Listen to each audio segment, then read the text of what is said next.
நண்பர்கள் அனைவருக்கும் இளம்பெரு வழுதியின் இனிய வணக்கம். திருமாவளவன் அவர்களை சுத்து போட்ட ஊடகங்கள், தில்லாக நின்றடித்த திருமாவளவன், இந்த ஒரு கண்ணோட்டத்தில் தான் எனக்கான காணொலியை நம்ம பார்க்க போகிறோம். அதாவது ஒரு 2-3 நாட்களுக்கு முன்பாக சாயங்காலம் ஒரு 5 மணி இருக்கும். 5 மணிக்கு செய்தி தொலைக்காட்சிகளை ஓப்பன் பண்ணுறேன். ஓப்பன் பண்ணால் எந்த செய்தி தொலைக்காட்சியை எடுத்தாலும் சரி திருமாவளவன் சம்பந்தமான செய்தி தான். எந்த தொலைக்காட்சி எடுத்தாலும் சரி திருமாவளவன் திருமாவளவன் திருமாவளவன், இந்த மாதிரி திருமாவளவன் சம்பந்தமான செய்திகளாக தான் ஒரு 2-3 நாட்களுக்கு முன்பாக இருந்துச்சு. அதுக்கு அடுத்த நாள் இந்த நியூஸ் பேப்பர் இருக்கு இல்லையா, அந்த நியூஸ் பேப்பரையும் வாங்கி அதையும் படித்து பார்க்குறேன். அதுலேயுமே எங்கிட்டு பார்த்தாலுமே திருமாவளவன் சம்பந்தமான செய்திகளாக தான் இருக்குது. கொட்டெழுத்தில் அவர் பேர் தான் மெயினாக இருக்குது. ஸோ அந்த அளவுக்கு ஊடகங்கள் எல்லாமே திருமாவளவன் அவர்களை கைப்பற்ற ஆரம்பிச்சிட்டாங்க. ஸோ சுத்து போட்ட ஊடகங்கள், திருமாவளவனை சுத்து போட்ட ஊடகங்கள், இந்த ஒரு கண்ணோட்டத்தில் தான் எனக்கான காணொலியை நம்ம பார்க்க போகிறோம். நாங்க இப்படி வந்து பார்த்துட்டோம். இனி ஜென்மத்துக்கும் என்னால குனிய முடியாது. அதனால நாங்க சண்டை போட போறோம். அதாவது மக்களே, திருமாவளவனை சுத்து போட்ட ஊடகங்கள், இந்த கண்ணோட்டத்தில் இந்த வீடியோ பார்க்கறதுக்கு முன்னாடி முதல்ல ஒரு சின்ன வரலாறு மட்டும் சொல்லிடலாம் அப்படின்னு நினைக்கிறேன். அதாவது 1990 காலகட்டம், 90 முதல் இந்த 2000 காலகட்டம் இருக்கு இல்லையா, இந்த 2000 காலகட்டத்தில் விடுதலை சிறுத்தைகள் கட்சியினுடைய போராட்டங்கள் என்பது சாதாரண போராட்டங்கள் கிடையாது. பயங்கரமாக இருக்கும், கடுமையான வீரியமாக இருக்கும். எங்கிட்ட பார்த்தாலும் வீசிக்கா வீசிக்கா வீசிக்கா அந்த நீலம் சிவப்பு கொடி வந்து பறந்துக்கிட்டே தான் இருக்கும். எங்கிட்ட பார்த்தா திடீர் சாலை மறியல் நடக்கும். என்னென்னு பார்த்தோம்னா, அந்த மக்களுக்கு அடிப்படை தேவைகள் சம்பந்தமான பிரச்சனைகளுக்காக விடுதலை சிறுத்தை கட்சிக்காரங்க களத்தில் நிற்கிறாங்கப்பா, போராட்டம் முடிக்கிறாங்கப்பா. அந்த மாதிரி செய்திகளாக தான் ஒரு 1990 காலகட்டங்களில் இருந்து 2000 காலகட்டம் வரைக்கும் இருக்கும். எங்கிட்ட பார்த்தாலும் அவருடைய செய்தியாக தான் இருக்கும். சரியா? ஆனால் செய்தி தொலைக்காட்சியில் போட மாட்டாங்க. அது ஒரு பக்கம் இருக்கட்டும். இது எதற்காக சொல்கிறேன் அப்படின்னா, ஒரு விடுதலை சிறுத்தை கட்சியுடைய ஒரு முன்னணி நிர்வாகிட்டு நான் பேசுகிறப்ப அவர் வந்து ஒரு வரலாறு வந்து சொன்னாப்புல. 1990 காலகட்டங்களில் விடுதலை சிறுத்தை கட்சியினுடைய ஒரு பொதுக்கூட்டம் வந்து நடக்குது. எங்கே நடக்குதுன்னா, நம்ம மதுரை மாவட்டத்தில் தமுக்கம் என்று சொல்லப்படுகின்ற ஒரு மைதானம் இருக்குது. தமுக்கம் மைதானம்னு சொல்லுவாங்க. அதாவது மிகப்பெரிய ஒரு போராட்டங்களாக இருந்தாலும் சரி, பொதுக்கூட்டங்களாக இருந்தாலும் சரி, அரசு பொருட்காட்சிகளாக இருந்தாலும் சரி, இன்னும் சொல்ல போகிறதா அந்த காலத்தில் சங்க காலத்துலேயும் கூட அந்த தமுக்கம் மைதானம் தான் ஒரு பொதுக்கூட்டங்கள் போடுற இடம். அதாவது அரசர்கள் முதற்கொண்டு அந்த இடம் தான் ஒரு மெயினான இடம். அண்ணா கூட அந்த இடத்துல ஒரு பொதுக்கூட்டங்கள் போட்டிருக்காரு. சரிங்களா? ஸோ அந்த அந்த தமுக்கம் மைதானம் தான் ஒரு பொதுக்கூட்டம் போடுற இடம். அந்த இடத்துல தான் விடுதலை சிறுத்தை கட்சியினுடைய ஒரு பொதுக்கூட்டம் வந்து நடக்குது 1990 காலகட்டங்களில். அப்போ ஒரு கடுமையான கூட்டம், கிட்டத்தட்ட 1,00,000க்கும் மேற்பட்ட நபர்கள் இந்த பொதுக்கூட்டத்தில் கலந்துக்கிட்டாங்க அப்படின்ற மாதிரி செய்திகள் எல்லாமே வெளியே வந்துச்சு. நிறைய நிர்வாகிகள் எல்லாமே சொன்னாங்க. ஓகேவா? ஸோ அந்த பொதுக்கூட்டம் நடக்குது. பொதுக்கூட்டம் நடந்து முடிந்ததற்கு பின்பாக முனைவர் தொல் திருமாவளவன் அவர்கள் என்ன பண்ணுறாரு அப்படின்னா, அந்த பொதுக்கூட்டம் சம்பந்தமான செய்திகள் எல்லாத்தையுமே ஒரு பேப்பரில் எழுதுறாரு. அந்த பொதுக்கூட்டத்தினுடைய தலைமை யாரெல்லாம் கலந்துக்கிட்டாங்க, இந்த பொதுக்கூட்டத்தில் நிறைவேற்றப்பட்ட தீர்மானங்கள் என்னென்ன, எதனை கண்டித்து எதனை மையப்படுத்தி இந்த பொதுக்கூட்டம் பேச்சுகள் எல்லாமே ஓடிச்சு. ஸோ இது எல்லாமே எல்லா தரவுகளையுமே ஒரு பேப்பரில் எழுதி தன்னுடைய நிர்வாகிகள் இருப்பாங்க இல்லையா, அந்த நிர்வாகிகள் எல்லாத்தையுமே கொடுத்து விட்றாங்க. போய் நீங்கள் எல்லா அந்த நியூஸ் கம்பெனி இல்லாமல் இருக்கு இல்லையா, தினத்தந்தி, தினமலர், அந்த இது எல்லாத்துக்கும் கொண்டு போய் கொடுங்க அப்படின்ற மாதிரி தன்னோட நிர்வாகிகளுக்கு அந்த பொதுக்கூட்டம் சம்மந்தமான செய்திகள் எல்லாத்தையுமே கொடுத்து விட்றாரு. அப்படின்னா தானே பப்ளிஷ் பண்ணுவாங்க, அதுக்காக கொடுத்து விட்றாரு. அப்போல்லாம் வந்து காரு பைக்கெலாம் கிடையாது. விடுதலை சிறுத்தை கட்சிக்காரங்க வந்து ஒவ்வொரு நிர்வாகிகளும் என்ன பண்ணுறாங்க, நல்லா அந்த பெட்டலை போட்டு சைக்கிளை முதிச்சு நேராக கொண்டு போய் ஒவ்வொரு பத்திரிக்கை ஆஃபீஸும் கொடுக்குறாங்க. இதே மாதிரி தான் வந்து ஒவ்வொரு போராட்டங்களையுமே கொடுப்பாங்களாமா அவங்க 1990 காலகட்டங்களில். ஸோ அந்த பொதுக்கூட்டம் சம்மந்தமான செய்தியும் கொண்டு போய் கொடுத்துருக்காங்க.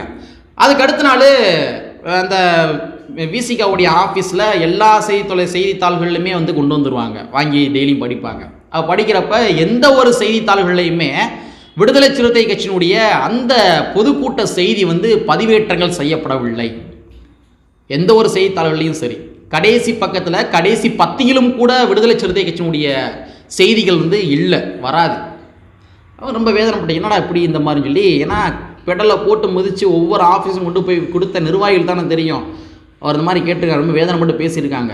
திருமாவளவன் வந்து ரொம்ப வேதனைப்பட்டு பேசியிருக்காங்க. என்னன்னே, நம்ம இவ்வளோ கஷ்டப்பட்டு ஒரு பொதுக்கூட்டம் போட்டோம், இந்த மக்களுடைய பிரச்சனைகளுக்காக போட்டோம், அவ்வளோ விஷயங்கள் பேசணும், அவ்வளோ தரவுகள் பேசணும், அவ்வளோ லட்சம் மக்களை கூட்டினோம், ஆனால் எந்த ஒரு செய்தித்தாளர்களுமே நம்முடைய செய்தி போடவே இல்லையே என்னன்னே அப்படின்னு சொல்லி வேதனைப்பட்டு கேட்டிருக்காங்க. அன்னைக்கு தான் முனைவர் தொல் திருமாவளவன் அவர்கள் ஒரு விஷயத்தை பதிவு கொண்டார். அதனால தான் அவர் வந்து முற்போக்கு ஞானின்னு சொல்லுவாங்க எல்லாருமே. அவர் சொன்னாராமா அன்னைக்கு, அதாவது இன்னைக்கு வேணும்னா நம்முடைய செய்திகள் போடாமல் இருக்கலாம், ஆனால் இனி வரப்போகும் காலங்களில் விடுதலை சிறுத்தை கட்சியினுடைய செய்திகள் இல்லாத ஒரு செய்தித்தாள் கூட பார்க்க முடியாது அப்படின்னு சொன்னாராம். விடுதலை சிறுத்தை கட்சியினுடைய செய்திகள் இல்லாத ஒரு செய்தித்தாள்களையும் கூட பார்க்க முடியாது, ஒரு தொலைக்காட்சிகள் கூட பார்க்க முடியாது அப்படின்ற மாதிரி ஒரு பதிவு பண்ணியிருக்காரு. தன்னுடைய நிர்வாகிகளுக்கு சொல்லி ஆசுவாசப்படுத்தியிருக்காரு. ஆனால் இன்னைக்கு என்ன நடக்குது? அதான் நடக்குது. விடுதலை சிறுத்தை கட்சியுடைய செய்திகள் இல்லாத ஒரு செய்தித்தாள்களே பார்க்க முடியாது. தினந்தோறும் ஒவ்வொரு செய்தி, கடைசி பக்கத்தில் கடைசி பத்தியில் நம்முடைய செய்தி வருமா அப்படின்ற மாதிரி எதிர்நோக்கி காத்து கொண்டிருந்த சிறுத்தைகளுக்கு இன்றைய தினத்தில் தலைப்புச் செய்தியாகவே விடுதலை சிறுத்தை கட்சியுடைய செய்தி தொடர்ச்சியாக வந்துகிட்டே இருக்குது. ஒவ்வொரு செய்தி தொலைக்காட்சியிலையும் சரி, அதே மாதிரி தலைப்புச் செய்தியாக முனைவர் தொல் திருமாவளவர்கள் பேசுகிற பேச்சுகள் எல்லாமே இருக்குது. ஸோ அன்னைக்கு அவர் சொன்னது நீங்கள் நடந்துச்சு பார்த்தீங்களா? சரி, இதெல்லாம் எதற்காக சொல்கிறேன் அப்படின்னா, ஒரு 2-3 நாட்களுக்கு முன்பாக கண்கூடாவே அந்த நிகழ்வை பார்க்குறேன். 1990 காலகட்டங்களில் முனைவர் தொல் திருமாவளவர்கள் தன்னுடைய தொண்டர்கள் சொன்ன அந்த ஒரு வரலாற்று செய்தியை நீங்கள் கண்கூடாவே நான் பார்க்குறேன். கண்கூடாவே பார்த்தேன். ஒரு 2-3 நாட்களுக்கு முன்பாக எந்த செய்தி தொலைக்காட்சிகளை திருப்பினாலும் சரி, முனைவர் தொல் திருமாவளவன் திருமாவளவன் திருமாவளவன், செய்தித்தாள்களை திறந்தோம்னா திருமாவளவன் திருமாவளவன் திருமாவளவன், இந்த மாதிரி தான் செய்திகளுமே ஓடிக்கிருச்சு. அது என்ன செய்தி அப்படின்னா, உங்கள் எல்லாரும் தெரிஞ்ச விஷயம்தான். கிட்டத்தட்ட 141 எம்பிகளை நம்ம பாரதிய ஜனதா கட்சி சஸ்பெண்ட் பண்ணியிருக்காங்க. ஸோ அது சம்பந்தமான செய்தி தான். ஸோ அப்போ என்னன்னா, ஒரு 2-3 நாட்களுக்கு முன்பாக மொத்தம் ஒரு 41 எம்பிகளை பாரதிய ஜனதா கட்சி சஸ்பெண்ட் பண்ணுறாங்க. அந்த 49 எம்பிகளில் முனைவர் தொல் திருமாவளவன் அவர்களும் ஒரு ஆள். அதற்கு முன்பாக என்ன பண்ணாங்கன்னா சஸ்பெண்ட் பண்ணியிருந்தாங்க. ஆனால் கடைசியாக சஸ்பெண்ட் பண்ணப்பட்ட பேட்ச் யாருன்னா இவங்க தான், முனைவர் தொல் திருமாவளவன் பேட்ச் தான். ஸோ அதில் முனைவர் தொல் திருமாவளவன் அவர்கள் இருந்தார். அதே மாதிரி கார்த்திக் சிதம்பரம், காங்கிரஸினுடைய கார்த்திக் சிதம்பரம் அவர் இருந்தார். இன்னும் பல கூட்டணி கட்சியினுடைய எம்பிகள் எல்லாமே அந்த சஸ்பெண்ட் செய்யப்பட்ட அந்த பேட்சில் இருந்தாங்க. ஸோ அப்போ தான் ஒவ்வொரு செய்தி தொலைக்காட்சிகளும் என்ன பண்ணுறாங்கன்னா செய்திகள் வெளியிடுறாங்க. திருமாவளவன் உட்பட 49 எம்பிகள் சஸ்பெண்டு. எப்படி? திருமாவளவன் உட்பட 49 எம்பிகள் சஸ்பெண்டு. ஏன் கார்த்திக் சிதம்பரம் உட்பட 49 எம்பிகள் சஸ்பெண்ட் போட்டுக்கலாமே, செய்தி போட்டுக்கலாமே. இன்னும் சொல்ல போகிறதா, திமுகவுடைய நிறையா எம்பிகள் கூட அந்த பேட்சில் சஸ்பெண்ட் செய்யப்பட்டாங்க. திமுகவுடைய எம்பிகள் உட்பட 49 எம்பிகள் சஸ்பெண்ட் அப்படின்னா செய்திகள் போட்டுக்கலாமே, போடலை. ஏன் திருமாவளவன் உட்பட 49 எம்பிகள் சஸ்பெண்ட் அப்படின்னா செய்தி போட்டாங்க? ஏன்னா திருமாவளவனுடைய ஒவ்வொரு செய்திகளுமே இந்த ஊடகங்களுக்கு தேவைப்படுகின்றது, இந்த ஊடகத்தினுடைய பிஸ்னஸ்க்காக தேவைப்படுகின்றது. அதே மாதிரி இந்த மக்களுடைய சேவைகளுக்காக தேவைப்படுகின்றது. இந்த மக்கள் எல்லாமே முனைவர் தொல் திருமாவளவனுடைய செய்தியை எதிர்நோக்கி காத்துக்கு இருக்காங்க. திருமாவளவனுடைய செய்தியை போட்டால் மட்டும்தான் தன்னுடைய செய்தி தொலைக்காட்சிகளில் பிரேக்கிங் போடுவதற்கு ஆப்டாக இருக்கும் அப்படின்னு சொல்லி முனைவர் தொல் திருமாவளவனுடைய பேரை போட ஆரம்பிச்சிருக்காங்க. எவ்வளோ பெரிய ஒரு வரலாறு மாற்றங்கள் இல்லையா? ரொம்ப ஆச்சரியமாக இருக்கு இல்லையா? அதே மாதிரி முனைவர் தொல் திருமாவளவர்கள் 1990 காலகட்டங்களில் அவங்க செய்யாத போராட்டங்களே கிடையாது, எண்ணிலடங்காத போராட்டங்கள். மேலவளவுலாம் எடுத்துக்கிட்டோம்னா ஸ்தம்பிக்க வச்சாங்க, ஊரையே ஸ்தம்பிக்க வச்சாங்க. அந்த அளவுக்கு ஒரு மாபெரும் போராட்டங்கள், மாபெரும் கூட்டம். வரலாறு நம்ம எடுத்து சொல்லிக்கிட்டே போகலாம். அவங்களுடைய பங்களிப்புகள் இல்லாத போராட்டங்கள் நம்ம பார்க்கவே முடியாது. தலித் மக்களுடைய பிரச்சனைகளில் விசிகாவுடைய பங்களிப்பு அப்படின்னா அது வரலாறு, அது எழுதப்படாத ஒரு விதி. கண்டிப்பாக நம்மள அவங்களுடைய பங்களிப்பு என்பது இருக்கும். அவங்களுடைய பங்களிப்புகள் இல்லாமல் தலித் மக்களை விடுதலை ஒருபோதும் வென்றெடுத்தது கிடையவே கிடையாது. ஸோ அந்த அளவுக்கு விடுதலை சிறுத்தை கட்சியினுடைய பங்களிப்பு இருந்திருக்கு. ஆனால் 1990 காலகட்டங்களில் இவங்களுடைய செய்திகளே போட மாட்டாங்க, செய்திகளை போடாமல் இருந்த போதிலும் கூட இன்னைக்கு மெல்ல மெல்ல மெல்ல மெல்ல மெல்ல வளர்ந்து தமிழ்நாட்டினுடைய ஒரு 3வது மிகப்பெரிய கட்சியாக உருவெடுத்திருக்கின்றது விடுதலை சிறுத்தை கட்சி. அப்படின்னா ரொம்ப சாதாரண விஷயம் கிடையாது மக்களே, சாதாரண விஷயம் கிடையாது. நான் ஃபீல் பண்ணேன், அந்த இதை ஃபீல் பண்ணேன். ஒரு 2-3 நாட்களுக்கு முன்பாக என்னடா எங்கிட்ட பார்த்தாலும் திருமாவளவன் செய்தியாக இருக்குது அப்படின்ற மாதிரி அதை ஃபீல் பண்ணேன். நான் அந்தளவுக்கு ஃபீல் பண்ண வச்சுருக்காரு. வரலாறுல அந்தளவுக்கு மாற்றி எழுதியிருக்கின்றார் விடுதலை சிறுத்தை கட்சி நிறுவனர் முனைவர் தொல் திருமாவளவன் அவர்கள்.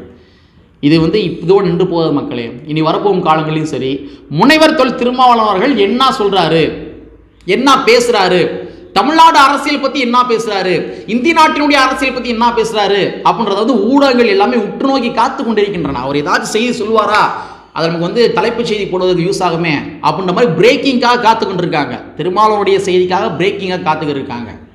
சரி, அதெல்லாம் சரிடா, திருமாவளவனை சுத்து போட்ட ஊடகங்கள் தில்லாக என்றடித்த திருமாவளவன் அப்படின்னு எது டைட்டில் வச்சு கேட்குறீங்களா? திருமாவளவனை சுத்து போட்ட ஊடகங்கள்ன்றதுக்கு காரணம் சொல்லிட்டேன். ஏன்னா அவருடைய செய்திக்காக எல்லாருமே எதிர்நோக்கி காத்துக்கு இருக்காங்க. ஆனால் தில்லாக என்றடித்த திருமாவளவன் அதற்கு என்ன கேட்குறீங்களா? என்றைக்குமே ஊடகங்காரங்க பேசுகிறப்ப சரி, கேள்விகள் எழுப்புறப்ப சரி, என்றைக்குமே பின்னோக்கி ஓடியது கிடையவே கிடையாது. முனைவர் தொல் திருமாவளவன் அவர்கள் என்றைக்குமே பின்னோக்கி ஓடியது கிடையவே கிடையாது. இன்றைக்கி இந்திய நாட்டினுடைய பிரதமராக இருந்து கொண்டிருக்கின்றார் நம்ம மாண்புமிகு மோடி அவர்கள் பிரதமராக இருக்கார். ஆனால் ப்ரெஸ் மீட் கொடுக்க மாட்டார், பயந்து ஓடுவார். அதை நம்ம கண்கூட பார்த்துக்கிருக்கோம், எல்லா இடங்களையும் காத்துக்கிருக்கோம். இன்னும் சொல்ல போகிறா இருந்தால் நிறையா அரசியல் கட்சியினுடைய தலைவர்களும் கூட மேக்ஸிமம் ப்ரெஸ் மீட் கொடுக்கவே மாட்டாங்க. சில பேர் வந்து ப்ரெஸ் மீட்லேயே வாழ்க்கை ஓட்டுறாங்க. யார் சீமான் மாதிரி வாழ்க்கை எல்லாமே ப்ரெஸ் மீட்லேயே வாழ்க்கை ஓட்டுறாங்க. அது ஒரு பக்கம் இருக்கட்டும். ஆனால் என்றைக்குமே ப்ரெஸ் மீட்டில் வந்து ஒரு நெறியாளர்கள் கேள்வி கேட்குறப்ப என்றைக்குமே வந்து நழுவி போனது கிடையாது. கருத்தியல் சிந்தனையோட பதில் சொல்லுவார். ஸோ அதனால தான் தில்லா நின்றடிக்கும் திருமாவளவன் அப்படின்ற மாதிரி சொன்னேன். ஸோ மக்களை இறுதியாக ஒன்றே மட்டும் சொல்லிக்கிறேன். நான் வந்து பல வீடியோக்களில் பேசியிருக்கிறேன். அதாவது தமிழ்நாட்டினுடைய அரசியல் திசைவழி போக்கு மட்டும் கிடையாது, இந்திய நாட்டினுடைய அரசியல் திசைவழி போக்கவே தீர்மானிக்கக்கூடிய வல்லமைப்பட்டவர் முனைவர் திருமாவளவன் அப்படின்ற மாதிரி பல வீடியோக்களில் சொல்லியிருக்கேன். அதே தான் இப்பயும் சொல்கிறேன். கரெக்டாக 2018 என்று கருதுகின்றேன் தேசம் காப்போம் என்று சொல்லப்படுகின்ற ஒரு மிகப்பெரிய மாநாடு நடத்தினார். அதுக்கப்புறம் பேரணி நடத்தினாப்புல. அந்த பேரணியில் முனைவர் திருமாவளவன் அவர்கள் முன்வைத்த ஒரு விஷயம் என்ன அப்படின்னா, நமக்குலாம் 1000 முரண்பாடுகள் இருக்கும். ஆனால் அந்த பாஜக என்று சொல்லப்படுகிற சனாதன சங்கிகளை அடித்து வரட்டுறாங்க தான் நம்மளாம் ஓரணியில் கை கோர்த்தா மட்டும்தான் நம்ம கண்டிப்பாக நம்ம பாஜக அடித்து வரட்ட முடியும் அப்படின்ற மாதிரி 2018 தன்னுடைய கருத்துக்களை வலியுறுத்தினார். ஒவ்வொரு அரசியல் கட்சி தலைவரும் சந்திக்கிறப்ப இதே கருத்தை வலியுறுத்தினார். தன்னுடைய பிறந்தநாள் தேதியிலும் கூட என்ன பண்ணாரோ, சென்னையில் வந்து சார் PT தியாகராஜ அரங்கம்னு நினைக்கிறேன், அந்த அரங்கத்தில் இவர் நம்ம முதலமைச்சர் ஸ்டாலின் அவர்கள் வந்திருந்தார். அவர்கிட்டையும் கூட அதே மேடையில் அதே கோரிக்கையை வந்து வலியுறுத்தினார். நீங்கள் வந்து அகில இந்திய அளவில் எல்லாத்தையும் ஒருங்கிணைங்க அப்படின்ற மாதிரி வலியுறுத்தினார். ஸோ அந்த ஒருங்கிணைப்பினுடைய வெளிப்பாடு தான் இப்போ இந்தியா கூட்டணி என்று சொல்லப்படுகின்ற ஒரு கூட்டணியாக வந்து வெளிவந்து நின்றிருக்கின்றது. ஸோ முனைவர் திருமாவளவன் அவர்கள் தமிழ்நாடு மட்டும் கிடையாது, இந்திய நாட்டினுடைய அரசியல் திசைவழி போக்கவே தீர்மானிக்கக்கூடிய வல்லமைப்பட்டவர். இது நான் சொல்லல, ஒவ்வொரு ஊடகங்களுமே சொல்லும், நீ வரப்போகும் காலங்களையும் சொல்லணும். ஆல்ரெடி வந்து அவருக்கு ஆதரவான ஊடகம் சொல்லிக்கிட்டு தான் இருக்காங்க. அவருக்கு எதிராக இருந்து கொண்டிருக்கின்ற ஊடகம் கூட இனி வரப்போகும் காலங்களில் கண்டிப்பான முறையில் இதே கருத்தை வலியுறுத்துவார்கள், இதே கருத்தை தொடர்ச்சியாக சொல்வார்கள் என்பதனை கூறிக்கொண்டு கற்பி ஒன்று சரி புரட்சி செய்கின்ற புரட்சியில் வரையை கூறிக்கொண்டு நிறைவு செய்கின்றேன். நன்றி, வணக்கம்.